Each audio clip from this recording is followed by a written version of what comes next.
Ocelot. I hear they started calling you Shalashaska in Afghanistan. What's that about? You know the term Sharashka? It's slang for a suspicious, hastily thrown together organization. The word became associated with a type of forced labor facility in the Soviet Gulag system. OKB scientists and engineers who'd been convicted of crimes were sent to a Sharashka for forced R&D. The Sharashkas were supervised by Lavrenti Beria of the NKVD, the secret police, under the official name 4th Special Department. Forced research? That's not very different from what we do here. Diamond Dogs is different. Everyone here believes in you. Regardless of where they came from or why they're here, they revere you. And they're fighting because it was their choice. And if it wasn't, they'd leave? Who knows? That's our reality here, whether it's real or not. If there's another truth, I don't want to know it. All that matters is that's the concept that's taken shape in their heads.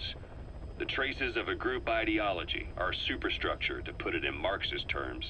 All right. Go on. Right. So anyway, at some point the enemy started calling me Sharashka. This was after the war in Afghanistan broke out. While I was keeping an eye on you in that hospital, I was also heading up interrogations here.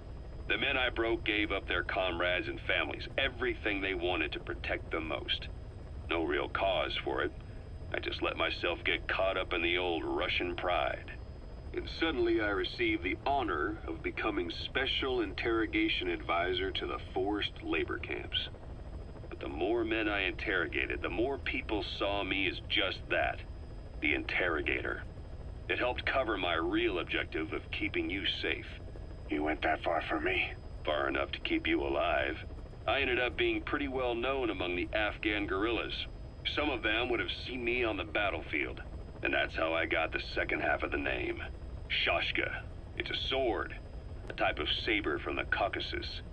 Russian dragoons and Cossacks carried them into battle. Now, the Russian Empire had a general by the name of Fyodor Arturovich Keller. His bravery earned him the nickname Russia's Greatest Shashka. Someone must have known about that, because somewhere along the line, Shashka got stuck on the end of Sharashka. The guerrillas were using the name amongst themselves, and by the time I got to hearing about it, pronunciation had wound up as Shalashashka. So, half Gulag, half Hero Sword. Is a perfect fit. But you see how rumors and ideas about people can get out of hand fast. Once you create a character and put it out there in public mind, it warps and twists with every baseless rumor. And before you know it, all people see are phantoms.